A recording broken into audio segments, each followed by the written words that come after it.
Incêndio na província de Almeria, no sul de Espanha, faz mais de 10 mortos. O país atravessa uma sufocante onda de calor.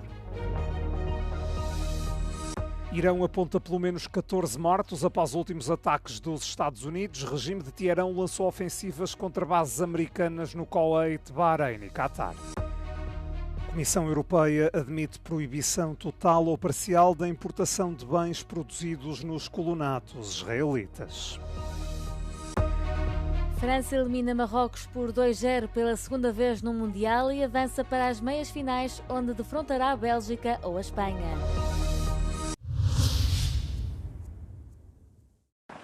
Mais de uma dezena de pessoas morreu depois de um incêndio florestal assolar a província de Almeria, no sul de Espanha, em plena onda de calor que está a sufocar o país. Algumas das vítimas, registadas na localidade de Bédar, foram encontradas no interior de veículos queimados, segundo informou o governo regional em comunicado.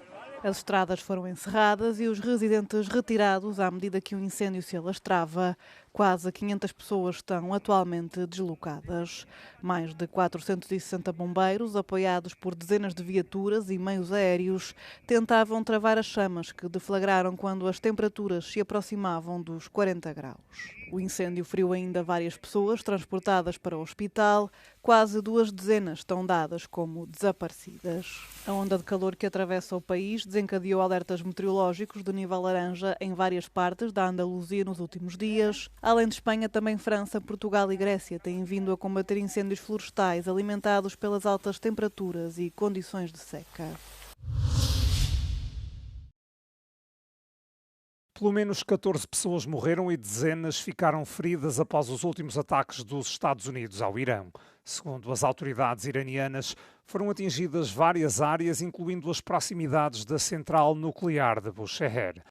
O Comando Central norte-americano justifica as investidas com a necessidade de impedir Teherão de ameaçar a liberdade de circulação no Estreito de Hormuz. Acrescenta que se tratou de uma resposta ao que chama a agressão injustificada do Irão contra a navegação comercial. A Guarda Revolucionária da República Islâmica diz ter retaliado contra bases e centros estratégicos dos Estados Unidos no Bahrein, Kuwait e Qatar.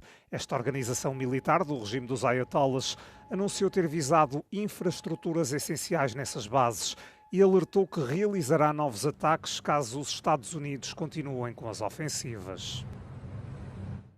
O Ministério dos Negócios Estrangeiros do Irão considera a escalada norte-americana um crime de guerra flagrante. Os últimos desenvolvimentos ameaçam reacender um conflito que já dura há meses, matou milhares de pessoas, desestabilizou o Médio Oriente e afetou gravemente o comércio global. A Comissão Europeia apresentou um documento que propõe a proibição total ou parcial das importações de bens produzidos em colonatos israelitas ilegais. Estão também incluídas opções adicionais para restringir ainda mais o comércio da União Europeia com os colonatos nos territórios palestinianos ocupados. Fontes diplomáticas revelaram à Euronews que a primeira opção exigiria que as empresas que importam bens dos colonatos solicitassem uma licença de exportação. No entanto, o documento adverte que tal sistema continua a poder ser contornado. A Comissão propôs igualmente a introdução de tarifas mais elevadas para tornar a importação de bens provenientes dos colonatos muito mais cara. O Executivo Comunitário reconhece ainda assim que também há formas de dar a volta a este mecanismo. No caso da importação total ou parcial, a terceira opção, os funcionários aduaneiros das autoridades nacionais identificariam os produtos dos colonatos nas fronteiras da União Europeia. Espera-se que os embaixadores do Bloco apresentem as primeiras observações numa reunião à porta fechada em Bruxelas, sexta-feira, antes de os chefes da diplomacia dos 27 se reunirem para novas discussões na segunda. O documento limita-se a delinear opções, não propostas concretas, e não está prevista qualquer decisão formal sobre esta matéria na semana que vem. O próximo Conselho de Negócios Estrangeiros está previsto apenas para outubro, o que para alguns Estados-membros irá atrasar ainda mais as medidas. Esta semana, os aliados da NATO reuniram-se em Ankara, na Turquia, na cimeira desta aliança militar mais aguardada dos últimos tempos. Depois de quase 2 anos de guerra na Ucrânia e quase 2 anos de presidência de Donald Trump, os países europeus vieram mostrar que estão empenhados na própria defesa.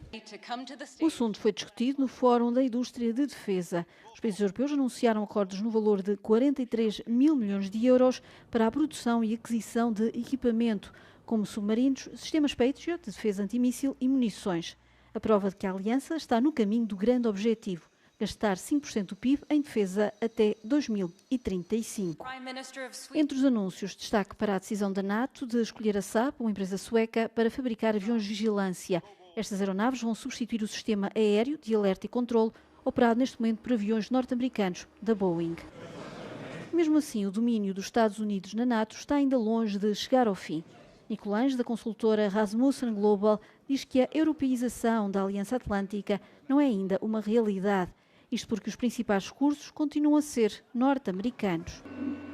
Entre esses recursos estão as infraestruturas militares que ligam soldados de diferentes países, também códigos horários, sistemas de navegação, de guerra eletrónica aérea e de ataque de precisão a longa distância. A Rússia impôs uma proibição às exportações de gasóleo para atenuar o impacto da crise de combustível que enfrenta. Uma situação causada pelos ataques ucranianos às infraestruturas energéticas do país. O anúncio foi feito pelo vice-primeiro-ministro russo. Alexander Novak afirmou que a medida permitirá aumentar o abastecimento interno durante o mês de julho. Kiev tem intensificado as investidas contra a indústria energética russa nos últimos meses. Estão a ser visadas, em particular, as instalações petrolíferas. A escassez de combustível já levou a um aumento acentuado dos preços em vários pontos da Rússia e nos territórios ocupados por Moscovo. As filas nos postos de abastecimento têm durado horas. Andy Burnham está a um passo de se tornar o novo primeiro-ministro do Reino Unido. O antigo presidente da Câmara de Manchester e recém-eleito deputado da Câmara dos Comuns, aqui na noite da eleição, ficou agora sem rivais na corrida para a liderança do Partido Trabalhista. Isto depois da desistência do potencial rival Al Cairns. Cairns disse à imprensa britânica que dá todo o apoio a Andy Burnham e apelou aos outros membros do Partido Trabalhista para fazerem o mesmo. Cairns também está na Câmara dos Comuns e fez parte do governo de Starmer, com a pasta das Forças Armadas. Justificou a desistência como uma forma de evitar uma longa corrida pela liderança do partido, que iria criar divisões entre os trabalhistas. Pede agora aos trabalhistas para se unirem à volta de Andy Burnham. Darren Jones era outro possível rival de Burnham, mas o secretário-chefe do ainda primeiro-ministro Keir Starmer nunca chegou a avançar. Na prática, termina aqui esta corrida. Andy Burnham tem agora o caminho livre para Downing Street e para se tornar o 7º primeiro-ministro britânico numa década. Julie já caminha numa liberdade controlada e até tomou o seu primeiro banho de lama. Esta elefanta é a primeira habitante do santuário para elefantes Pangea, localizado entre Vila Viçosa e o Alandroal, no distrito de Évora. É também o último elefante de circo em Portugal.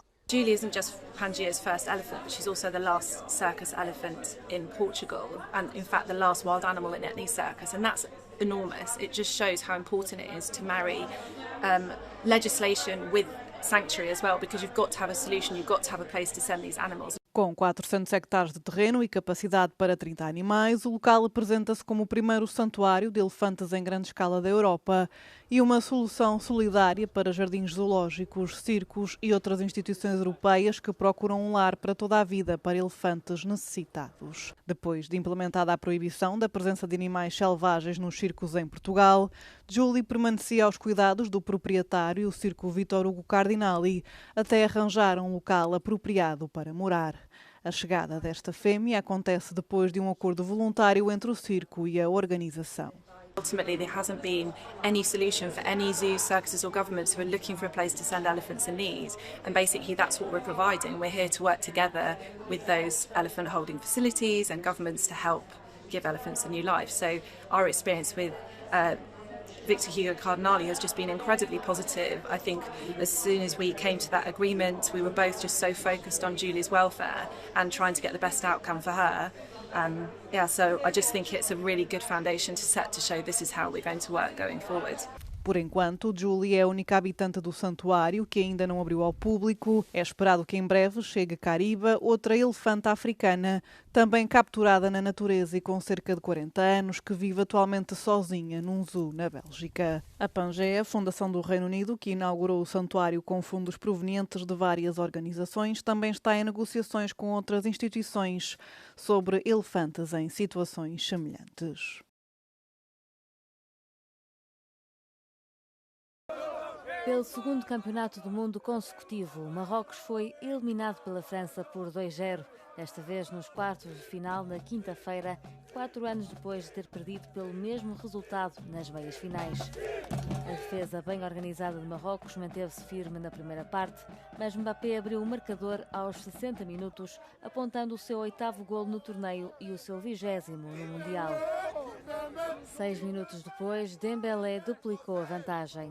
Com poucas oportunidades de ataque, Marrocos fez apenas um remate à baliza aos 82 minutos. I pretty much liked everything, but my favorite was the Dembélé score. And the thing I didn't like, nothing. Oh, actually, yeah, when Bono saved the penalty. But Bono is awesome, so I'll give him that, even though I'm French. I love the Moroccan team too, so. We had high hopes for Morocco. We really did. Today's a sad day for a lot of people. But Dima Maghreb. Dima Maghreb. A vitória coloca a França na terceira meia-final consecutiva de um Mundial, onde vai defrontar na próxima terça-feira o vencedor do jogo dos quartos de final entre Espanha e Bélgica, marcado para esta sexta-feira.